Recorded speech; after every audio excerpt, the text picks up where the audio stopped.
The tissue in Grace Cole's hand turned red, and she folded it fast before the bathroom door could open. Her fingers trembled as she pushed the evidence deep into her robe pocket. Footsteps moved down the hallway outside. She turned on the tap, splashed cold water on her face, and looked into the mirror at a woman who smiled every morning for a husband who never smiled back. Daniel Cole's voice carried from the kitchen, sharp and clipped, already deep in a phone call about numbers and deadlines.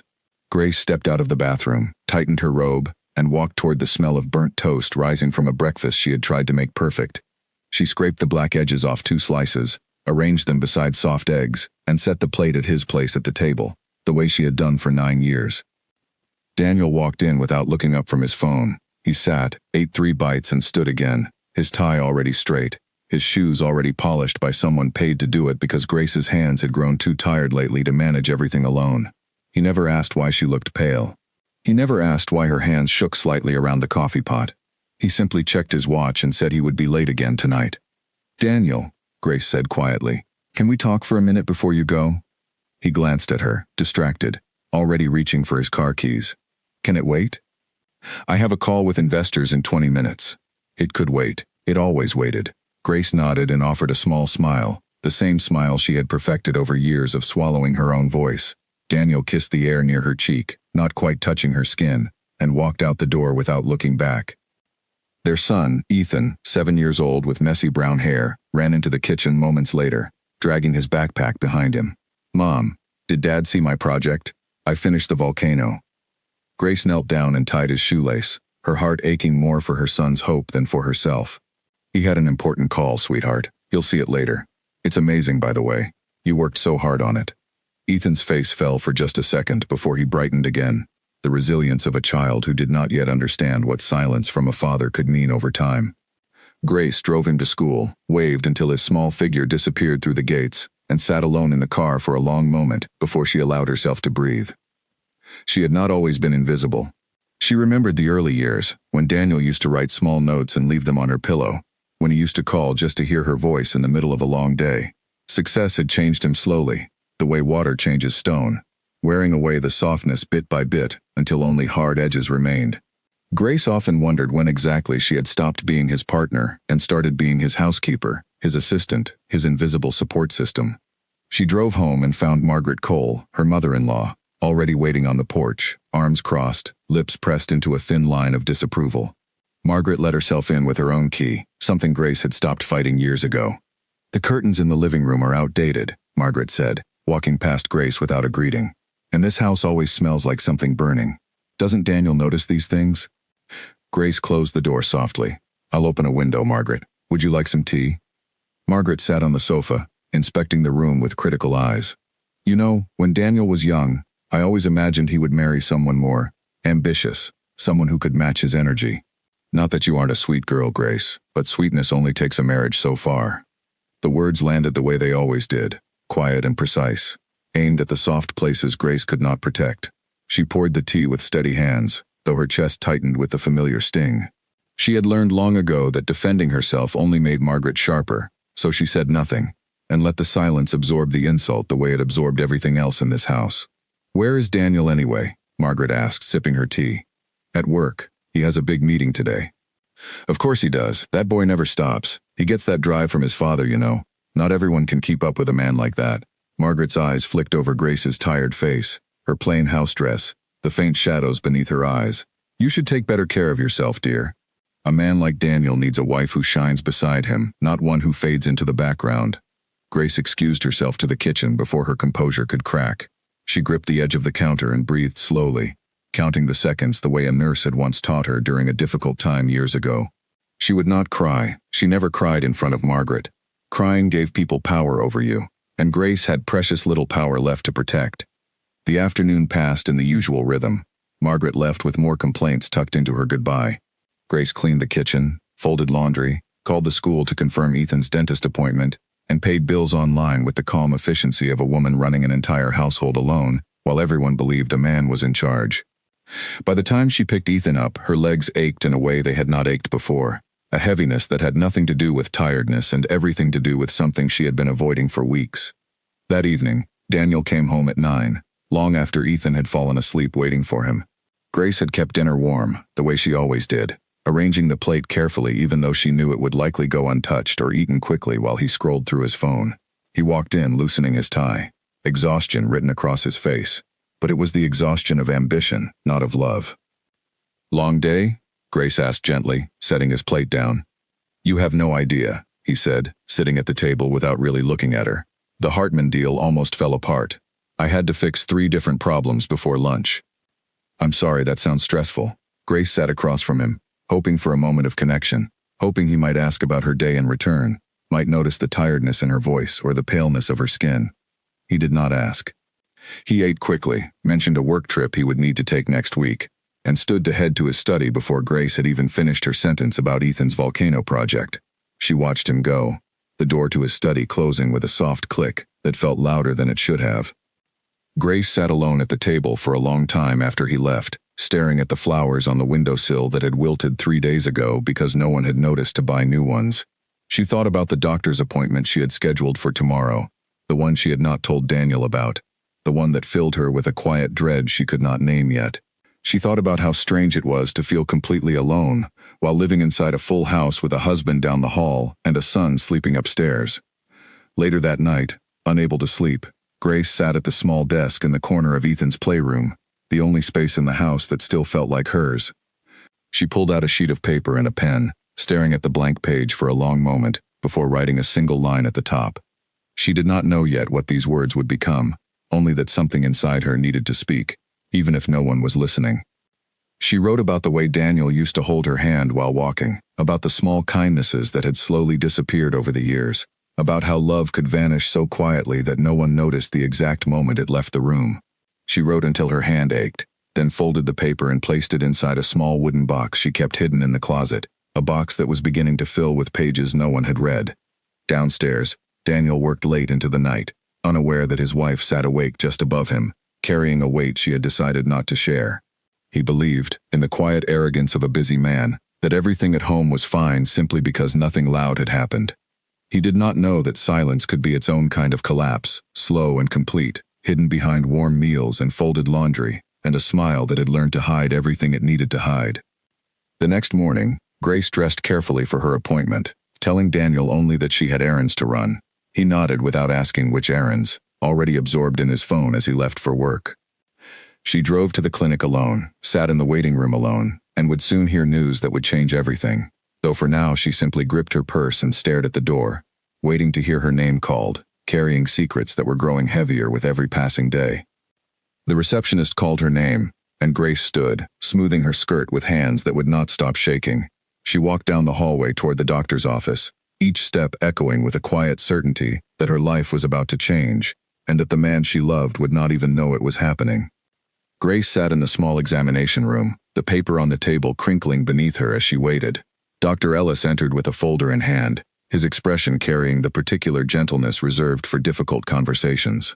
He sat across from her and began speaking slowly about test results, about a condition in her heart and lungs that had been quietly progressing for longer than anyone realized, about treatment options that came with no guarantees. Grace listened, her face calm even as her insides turned to ice. She asked practical questions about time, about medication, about what her daily life would look like now. Dr. Ellis answered honestly, telling her that with care she might have more time than she feared, but that stress and exhaustion would only make things worse, and that she needed rest, support, and someone by her side. Someone by her side. Grace almost laughed at the phrase, though nothing about this moment was funny. She thanked the doctor, took the folder of information he handed her, and walked out to her car where she sat for nearly an hour before she could bring herself to drive home, rehearsing in her mind how she might tell Daniel, and knowing, somewhere deep down, that she probably would not tell him at all. Nora Bennett noticed something was wrong the moment Grace walked into the coffee shop that afternoon. They had been friends since college, close enough that Nora could read the smallest shift in Grace's posture, the way her shoulders curved inward when she was hiding something heavy. Nora set down her cup and reached across the table, taking Grace's cold hand in hers. "You look like you've seen a ghost," Nora said. "What happened?" Grace forced a smile, the kind she had perfected for Margaret, for Daniel, for anyone who might ask too many questions.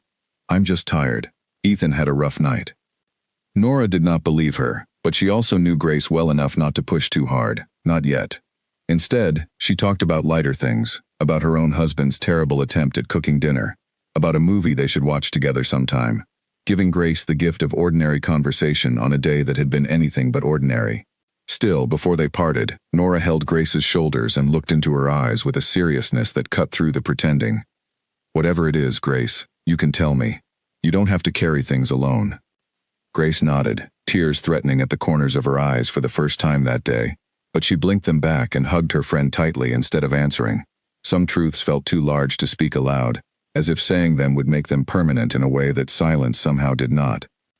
That evening, Daniel came home earlier than usual, a rare event that made Ethan light up with excitement. He rushed to show his father the volcano project sitting proudly on the dining table, baking soda and vinegar ready for a demonstration. Daniel glanced at it for a few seconds, said it looked nice, then turned to Grace with a question about whether his gray suit was ready for tomorrow's dinner with Victor Hale and his wife. Ethan's small shoulders slumped, the light in his eyes dimming as he picked up his project and carried it back to his room without a word. Grace watched her son disappear down the hallway, her heart breaking in a way that had nothing to do with her diagnosis and everything to do with watching history repeat itself, a father too busy to see his own child standing right in front of him. "Daniel," Grace said quietly, "he waited all day to show you that."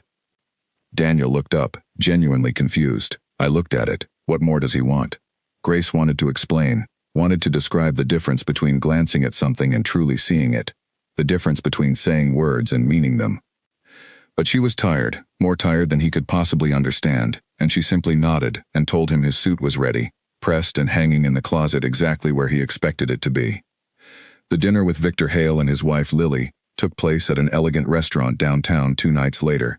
Daniel transformed the moment they walked through the doors, his voice warming, his laughter easy, his attention sharp and engaged with every word Victor said. He complimented Lily's dress, asked about her recent trip to Italy, and told stories that made the whole table laugh. Grace sat beside him, mostly silent, watching a version of her husband she rarely saw at home anymore. When she spoke, Daniel answered briefly before turning back to Victor, his focus never quite returning to her for more than a few seconds at a time. Lily noticed, exchanging a brief, sympathetic glance with Grace across the table, the silent language women sometimes shared when they recognized loneliness in another woman's eyes. "Grace, you've been quiet tonight," Victor said kindly, trying to draw her into the conversation. "How's everything with you?" "Just tired," Grace said, the phrase becoming a shield she reached for again and again. "It's been a busy season." Then Victor studied her for a moment longer than necessary, something thoughtful crossing his face, but he let the subject pass, respecting whatever boundary she had drawn around herself. Later, while Daniel and Grace waited for the car outside the restaurant, Victor pulled Daniel aside for a private word, his voice low. "You barely spoke to Grace all night," Victor said, not unkindly, but with the honesty of someone who considered Daniel a real friend. "Everything all right between you two?" Daniel waved a hand dismissively. "She knows how these dinners go. It's business, Victor. This is just how marriage works after a few years. You settle into a rhythm." Victor's expression flickered with something like doubt, but he did not argue further, watching as Daniel walked back toward Grace and helped her into the car with mechanical politeness, the kind of gesture performed out of habit rather than affection. Victor thought of his own marriage, of how he still reached for Lily's hand during quiet moments, of how he still made a point to notice the small things about her, and he wondered whether Daniel understood what he was slowly losing. At home that night, after Ethan had been tucked into bed and Daniel had retreated to his study once again, Grace sat at the small desk in the playroom and pulled out another sheet of paper. She wrote about the dinner, about watching her husband shine for strangers while she sat invisible beside him, about the strange loneliness of being surrounded by people and still feeling entirely alone. She folded the letter and placed it in the wooden box with the others, the collection growing steadily, page by page, each one a piece of her heart that she could not bring herself to speak aloud to the one person who should have been listening all along. She thought of Ethan's face when Daniel dismissed his project, of Margaret's sharp words about ambition, of Dr. Ellis's careful voice explaining a diagnosis that would change everything. Grace decided, in that quiet moment, that she would keep writing. If words could not reach Daniel through speech, perhaps they would reach him someday through paper, when there was nothing left standing between them but the truth she had been too afraid or too tired to say aloud. She closed the box gently, as if closing it too hard might break something fragile inside, and climbed the stairs to a bed that felt colder every night. The following week brought new appointments, new tests, and new information that Grace absorbed alone in sterile waiting rooms, while Daniel remained unaware, buried in contracts and meetings that seemed to multiply endlessly. She learned to schedule her visits during school hours, to arrange rides when her energy dipped too low to drive safely, to smile at nurses who asked how she was managing everything without family support, never mentioning that family surrounded her every single day, without truly seeing her at all. Nora arrived unannounced one afternoon, letting herself in with the spare key Grace had given her years ago. She found Grace resting on the couch, paler than she had ever seen her, a blanket pulled up to her chin despite the warm afternoon sun streaming through the windows. Nora's face fell the moment she saw her friend's condition. "Grace, what is going on? You look like you haven't slept in days." Grace tried to sit up, tried to summon the familiar deflection, but exhaustion had worn down her defenses too far this time.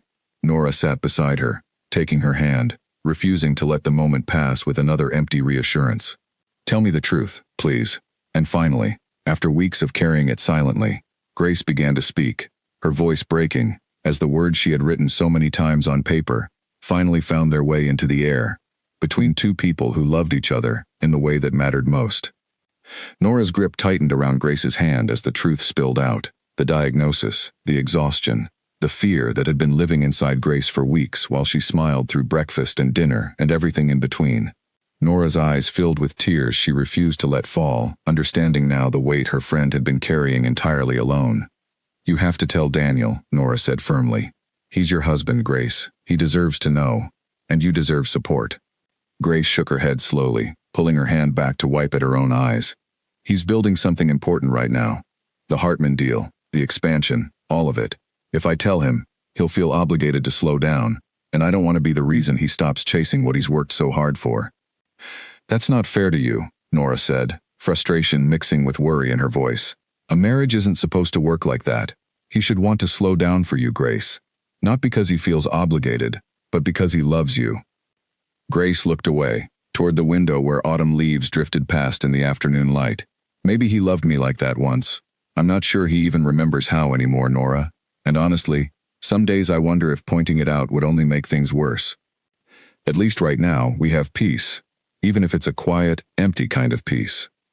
Nora wanted to argue further, wanted to shake some sense into her closest friend, but she recognized the particular stubbornness in Grace's eyes, the same stubbornness that had carried her through years of quiet sacrifice.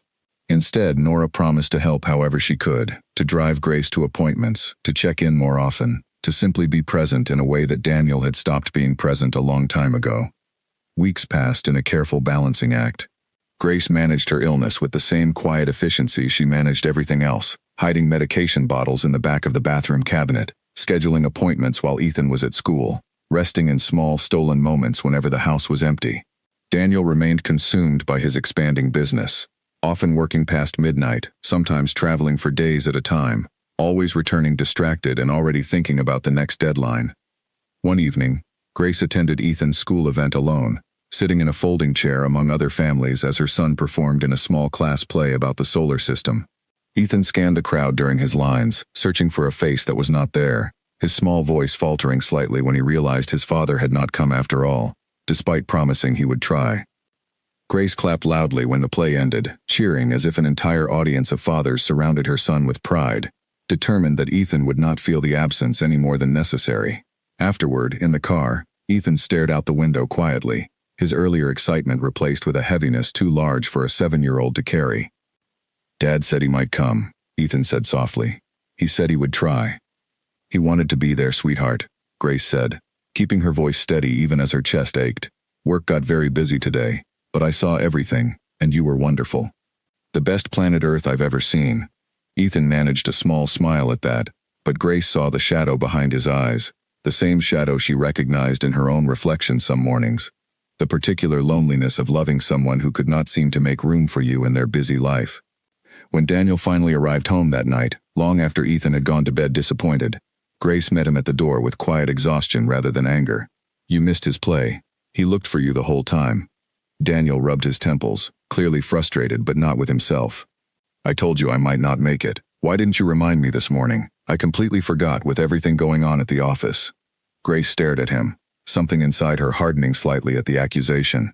At the casual way he shifted responsibility onto her shoulders for his own forgotten promise. I did remind you, Daniel, 3 days ago, and again yesterday morning. Well, I have 100 things running through my head at once, he said, already walking past her toward the kitchen. You know how busy things are right now. I can't be expected to remember everything. Grace said nothing more, watching him disappear into the kitchen in search of leftovers, the silence between them stretching wider than it had ever stretched before. She climbed the stairs slowly, her body heavier with each step, and sat once again at the small desk in the playroom, pulling out paper that had become her only true confidant. That night, she began writing what she somehow knew, in the quiet corners of her heart, might become her final letter. She wrote about forgiveness, about the early years of their love before ambition had reshaped him into someone she barely recognized, about her hope that Ethan would grow up knowing he was loved completely, even if his father struggled to show it in ordinary moments. She wrote about her own fear, carefully, honestly, admitting on paper what she could not admit aloud. The days that followed blurred together in a haze of fatigue and quiet determination. Grace continued caring for her family with the same devotion she always had, packing lunches, attending school meetings, managing Margaret's visits with practiced patience, even as her body grew weaker beneath the surface of her calm exterior. She rationed her energy carefully, saving what little she had for the moments that mattered most, for Ethan's bedtime stories, for the rare evenings when Daniel seemed present enough to notice her at all. Margaret arrived one afternoon while Grace was resting on the couch, immediately launching into criticism about the state of the house, before she had even removed her coat. Honestly, Grace, this place looks neglected. Don't you have anything better to do all day? Grace sat up slowly, too tired to summon her usual patience. I haven't been feeling well, Margaret. Margaret's eyes narrowed slightly, though not with concern. You young women today, always claiming exhaustion. In my day, we simply push through. Daniel works incredibly hard, Grace. The least you could do is keep his home in order while he provides for this family. Something inside Grace, worn thin by illness and years of quiet endurance, finally cracked just slightly. I do keep his home in order, Margaret. Every single day. I raise his son, manage his household, and support his career, all while asking for very little in return. I think I've more than earned a moment of rest. Margaret blinked, clearly startled by the rare flash of defiance, but recovered quickly, sniffing dismissively before changing the subject entirely, unwilling to acknowledge that perhaps her assessment of Grace had been unfair all along. Grace watched her mother-in-law leave that afternoon and felt, for the first time in years, a small flicker of something like pride at having spoken even a fraction of her truth aloud. That evening, alone in the quiet house while Ethan played upstairs, Grace opened the wooden box and looked at the growing collection of letters inside. She began organizing them, placing the most recent pages on top, until she reached for a fresh sheet of paper and began what she recognized, with a strange and peaceful clarity, as the letter she had been building toward all along. She wrote slowly, deliberately, pouring years of unspoken love and unspoken pain onto the page, addressing Daniel directly for the first time. She wrote about the man she had married, the gentle boy who used to leave notes on her pillow, and the successful, distant stranger he had slowly become. She wrote about her diagnosis, finally putting into words the fear she had carried alone for months. She wrote about her hope, fragile but persistent, that somewhere beneath the exhaustion and ambition, the man she loved still existed, and that perhaps, if given the chance, he might find his way back before it was too late. She did not finish the letter that night, folding it carefully and placing it at the bottom of the box, beneath all the others, saving the final words for a day she somehow sensed was drawing closer with each passing week. Victor Hale's words stayed with Daniel longer than he expected. They had been finishing a late meeting when Victor mentioned, almost in passing, that he was leaving early to take Lily to her favorite restaurant for no particular reason at all, simply because he wanted to see her smile after a long week. Daniel had laughed it off at the time, but the comment lingered in his mind through the rest of the afternoon, an unfamiliar itch of something like guilt. He thought about the school play he had missed, about Ethan's small shoulders slumping when he glanced at the volcano project without truly looking, about the dinner with Victor where Grace had sat quietly beside him, while he barely spared her a glance all evening. He thought, with a discomfort he was not used to feeling, about how long it had been since he had done something simply to see Grace smile. On impulse, Daniel stopped at a flower shop on his way home, standing awkwardly among the arrangements until a shop assistant helped him choose a bouquet of white and pink roses, the same flowers Grace had carried on their wedding day, a detail he was surprised he still remembered. He drove home with the flowers on the passenger seat, feeling strangely nervous, as if he were picking her up for a first date, rather than walking into the house they had shared for nearly a decade. Grace was in the kitchen when he walked in, exhaustion etched into her posture as she stirred a pot on the stove. She turned, startled, when she saw him standing in the doorway with flowers in hand, an expression of genuine surprise and cautious hope crossing her tired face. "Daniel, what's this?" "I don't know," he admitted, setting the flowers on the counter. "I just wanted to do something nice." "It's been a while since I did anything nice." Grace's eyes filled with unexpected tears, and she pressed a hand to her mouth, overwhelmed by the small gesture in a way that surprised even her. "They're beautiful. Thank you." That evening unfolded differently than any evening had in months. Daniel set the table himself, awkwardly at first, then with growing ease as Ethan bounced excitedly around the kitchen, thrilled to see his parents laughing together for once. Daniel asked Ethan about school, actually listening to the answer, nodding along as his son described a science project with animated hands and a bright, eager voice. After dinner, Daniel sat with Ethan on the living room floor, finally examining the volcano project properly, asking real questions about how it worked, praising the careful painting of the mountain, the clever use of baking soda for the eruption. Ethan glowed under the attention, talking rapidly, showing his father every detail with the pure joy of a child finally being seen. Grace watched from the doorway, her heart aching with a bittersweet mixture of happiness and grief, wishing desperately that this version of Daniel had shown up more often over the years, wondering whether it had come too late to matter, in the way she needed it to matter. Still, she allowed herself to enjoy the moment, setting aside her fears for just one evening, choosing to be fully present in the rare warmth filling their home. Later, after Ethan had been tucked into bed, still smiling from the unusually wonderful evening, Daniel found Grace sitting on the porch steps, looking up at the stars scattered across the dark sky. He sat beside her, close enough that their shoulders touched, a small intimacy that had become rare between them. "I've been thinking," Daniel said quietly. "I haven't been the husband I should be, or the father I should be for that matter. Victor said something today that stuck with me, and I realized how much I've been missing while chasing everything else." Grace turned to look at him, searching his face for sincerity, finding something there that reminded her, faintly, of the man she had fallen in love with so many years ago. What did he say? "That success means nothing if you come home to an empty house, or worse, a full house where nobody really sees you."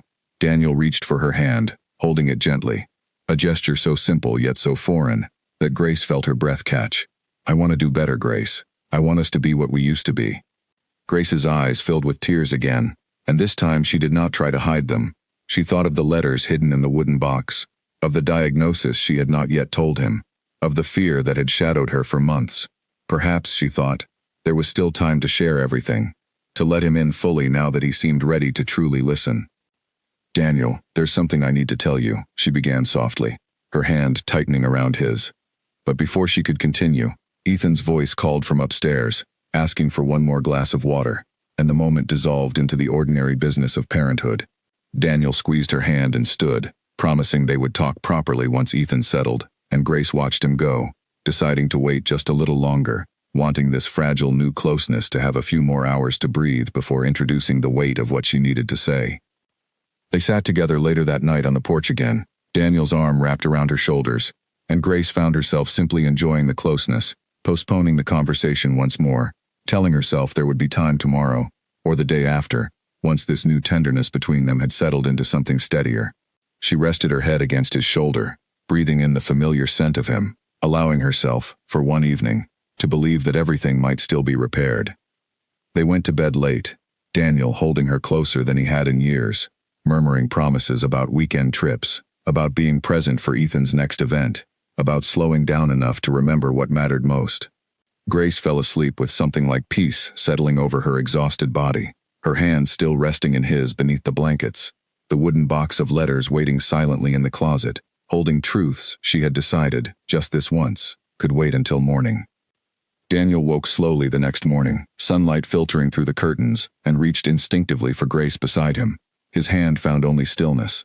He turned, expecting to see her sleeping peacefully, but something in the quality of her silence, the unnatural stillness of her chest, sent an immediate, sharp jolt of panic through him. "Grace?" His voice cracked as he sat up, shaking her shoulder gently, then more urgently when she did not respond. "Grace, wake up. Grace." Her skin was cool beneath his trembling hands. Daniel's mind refused to accept what his body already understood, and he scrambled for his phone, fingers fumbling as he dialed for help, his voice raw and desperate as he explained the address, begged them to hurry, pressed his ear to her chest, searching for any sound of life that was no longer there. Ethan appeared in the doorway, drawn by the commotion, his small face confused and frightened as he watched his father kneeling beside the bed, shouting into the phone, tears streaming down a face that Ethan had never once seen cry. The ambulance arrived within minutes, paramedics moving with practiced urgency, but Daniel already knew, in the cold, hollow center of his chest, that they had arrived too late. He stood frozen in the hallway as they worked, Ethan clutched against his side, both of them trembling, watching a scene neither could fully comprehend. The paramedics worked with quiet efficiency, and after a long, unbearable stretch of time, one of them approached Daniel with the gentle, careful expression reserved for delivering the worst possible news, confirming what his heart had already understood the moment his hand had found only stillness beside him in their bed. The days after Grace's death moved like a blurred, disjointed dream that Daniel could not wake from no matter how hard he tried. He moved through funeral arrangements, condolence calls, and endless paperwork with a strange numbness, as if watching his own life unfold from somewhere far outside his body. Ethan barely spoke, spending long hours sitting silently in Grace's favorite chair, clutching a small stuffed rabbit she had once given him, refusing to be comforted by anyone.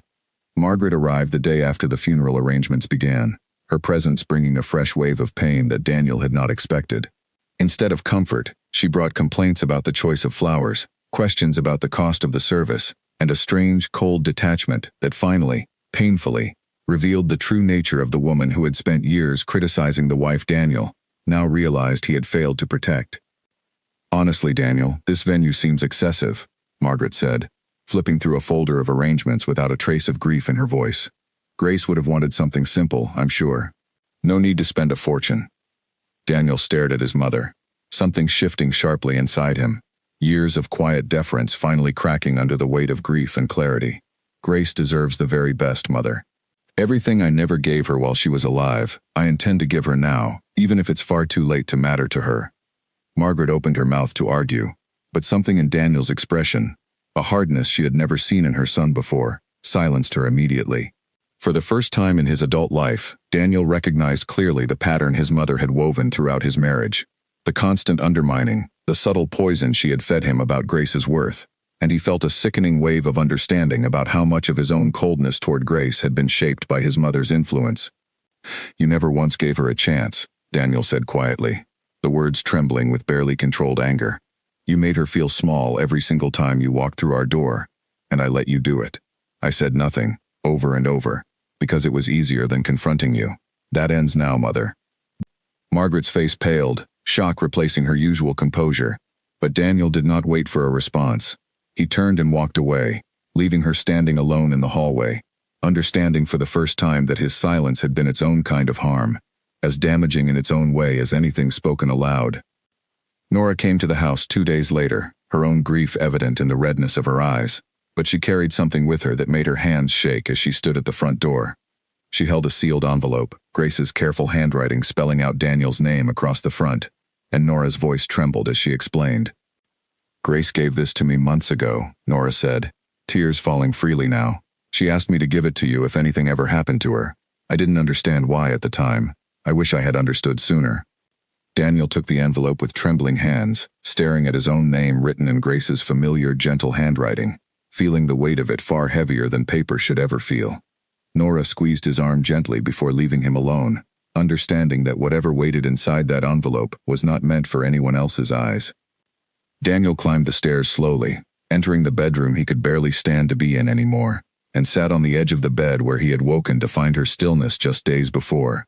His hands shook as he broke the seal, unfolding pages covered in Grace's careful, familiar handwriting, and began to read words that would break him open completely.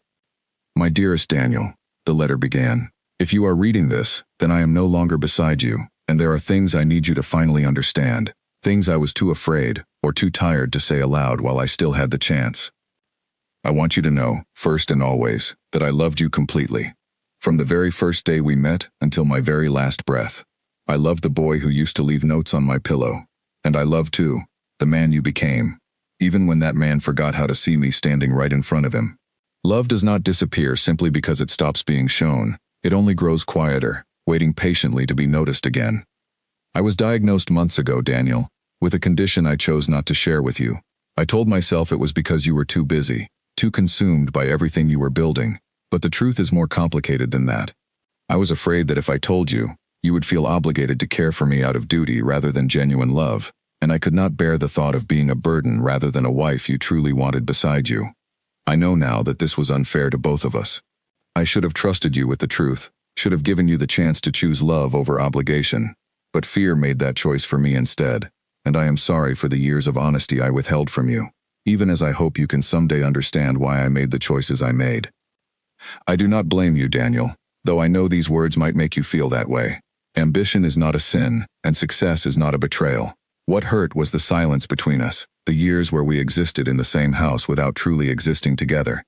I watched you shine for strangers at dinners, while I sat invisible beside you, and I told myself it was simply the shape our marriage had taken, that perhaps this was what all long marriages eventually became. But then, that last evening, when you brought me flowers and sat with Ethan on the living room floor, truly looking at his volcano project for the first time in months, I remembered exactly why I fell in love with you all those years ago.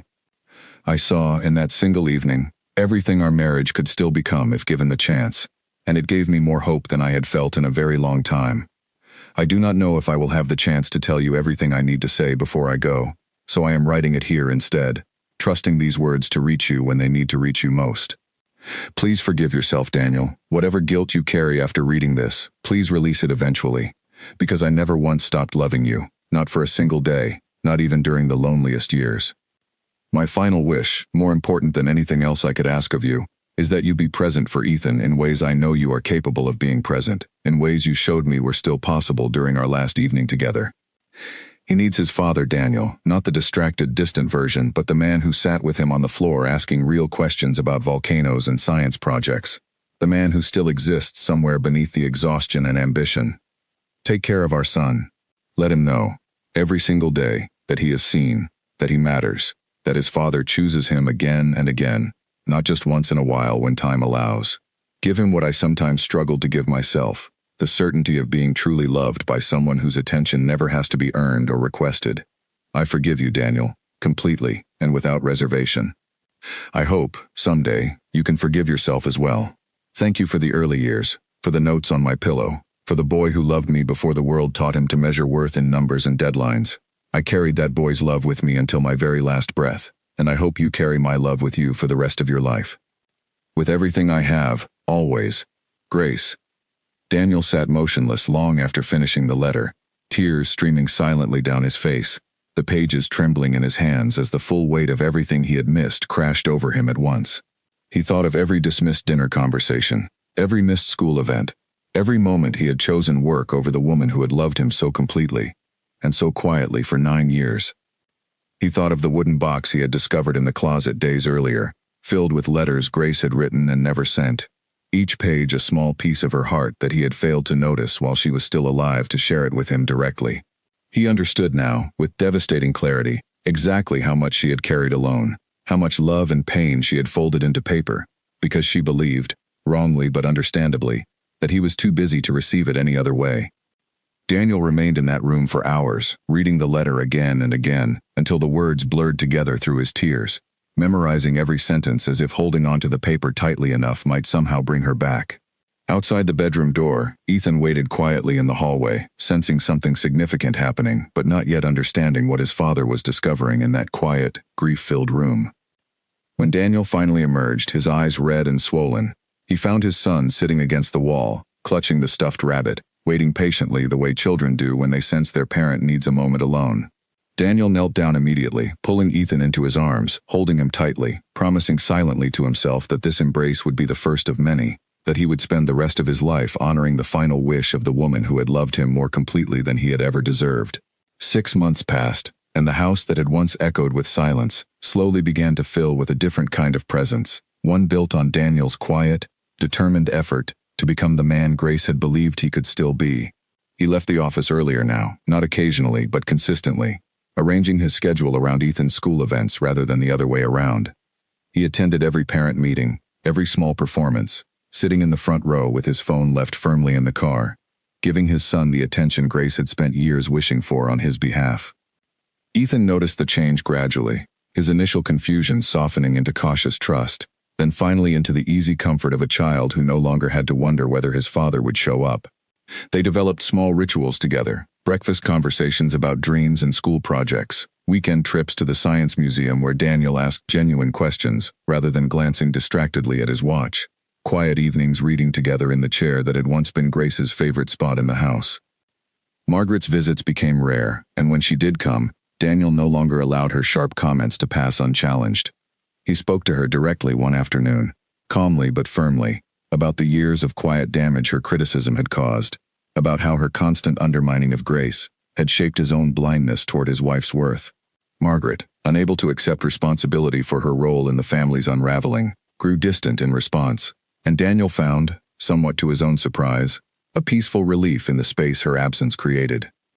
Victor became a steady presence during this period of transformation, checking in regularly, sometimes simply sitting with Daniel in comfortable silence while Ethan played nearby, other times offering the honest, gentle accountability of a true friend. "You're doing well," Victor told him one evening, watching Daniel help Ethan with a puzzle on the living room floor. "Grace would be proud of the father you're becoming." Daniel absorbed those words carefully, allowing himself, slowly, to believe them.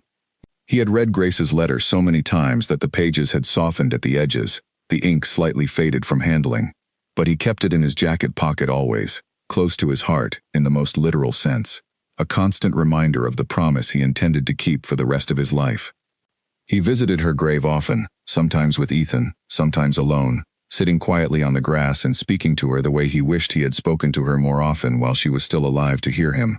He told her about Ethan's progress at school, about small victories and challenges, about the ways he was trying, every single day, to become someone worthy of the love she had given him so completely and so quietly for 9 years.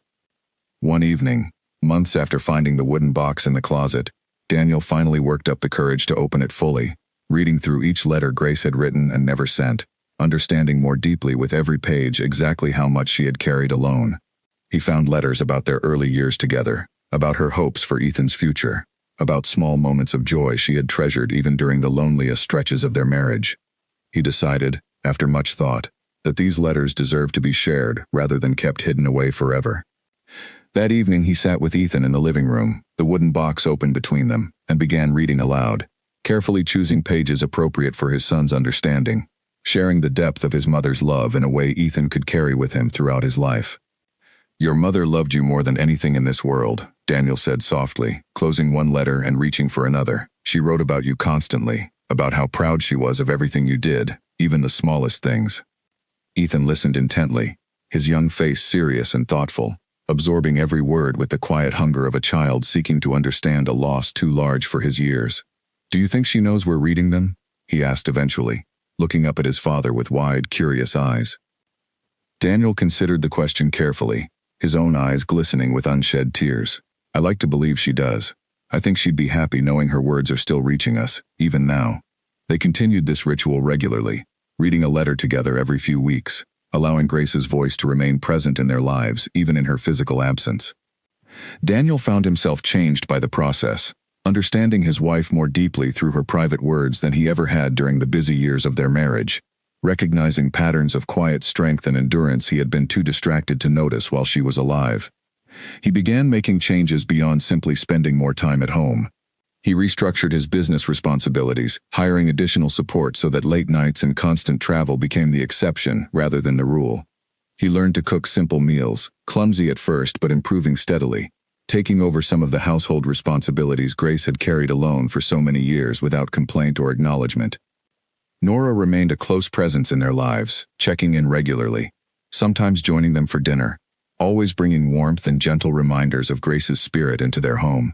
She told Daniel stories about Grace from their college years, moments he had never known about, small details that helped complete the picture of the woman he had loved but never fully understood until it was too late.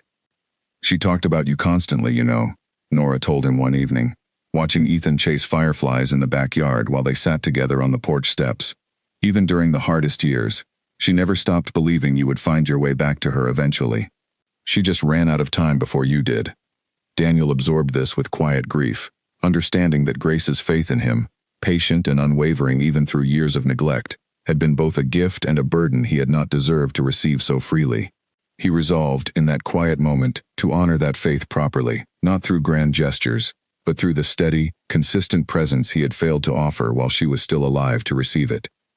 As the first anniversary of Grace's passing approached, Daniel found himself standing again at her grave, Ethan beside him, both of them holding fresh flowers to lay beside the headstone.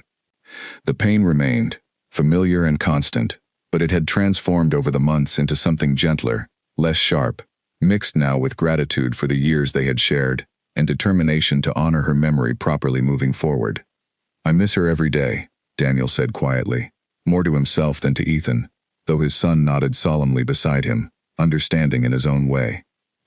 "Me too," Ethan said, reaching for his father's hand, a small gesture that Daniel treasured deeply, understanding now the value of every moment of connection he had once taken for granted. "But I think she'd be happy. You're different now, Dad. Better." Daniel knelt down and pulled his son into a tight embrace, tears falling freely as he absorbed the simple, profound truth in Ethan's words.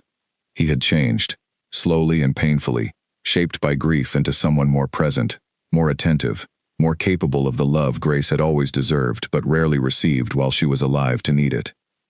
That night, after Ethan had fallen asleep, Daniel sat alone in his study. Grace's letter spread before him once again, though he no longer needed to read the words to remember them by heart. He thought about the years ahead, about raising Ethan with the presence and devotion Grace had modeled every single day of her life, about honoring her memory not through grand declarations but through the quiet, consistent choices that had been missing from their marriage for far too long. He made a private vow that night, silent but absolute, promising himself that he would never again allow ambition or distraction to blind him to the people who mattered most in his life. He would carry Grace's love forward, not as a burden of guilt, but as a guiding light for the rest of his days, ensuring that her sacrifice and her patience would never be forgotten or repeated with anyone else he came to love. 2 years after Grace's passing, the house on Maple Hollow Lane no longer felt like a place haunted by absence, but rather a home carrying her memory forward in gentle, living ways. Ethan, now 9 years old, had grown taller, more confident, carrying himself with the quiet security of a child who trusted, without question, that his father would always be present when it mattered most. Daniel had built a new rhythm into their lives, one centered around presence rather than achievement, though his business had continued to thrive under more balanced leadership. He had learned, through years of careful practice, to separate his identity from his success, understanding finally what Victor had tried to tell him that evening so long ago, that a full house meant nothing if the people inside it went unseen. He had also begun, slowly and carefully, to mend the relationship with his mother, though it remained different than before, built now on honest boundaries rather than quiet deference.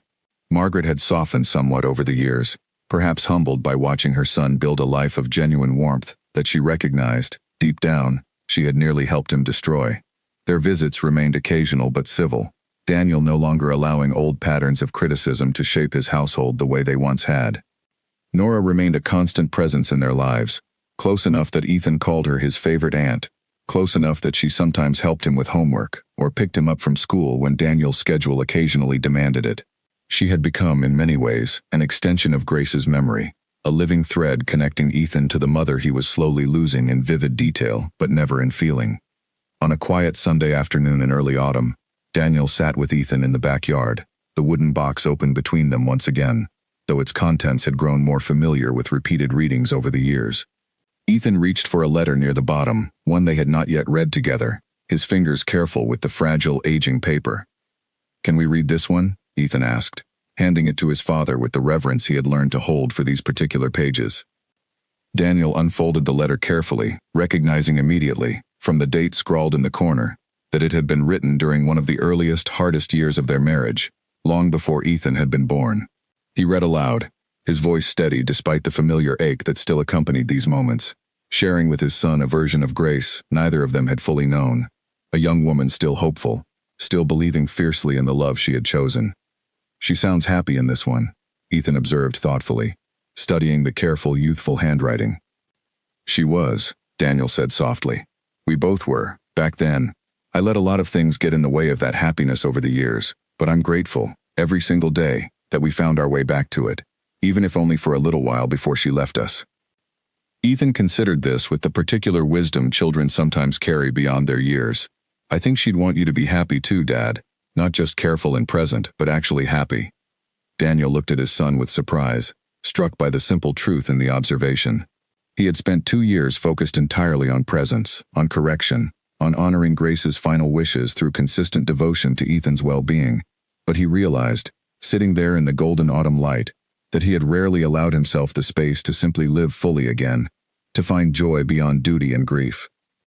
That evening, after Ethan had gone to bed, Daniel sat on the porch steps where he and Grace had shared their final, hopeful conversation, looking up at the same stars that had witnessed that fragile new beginning between them.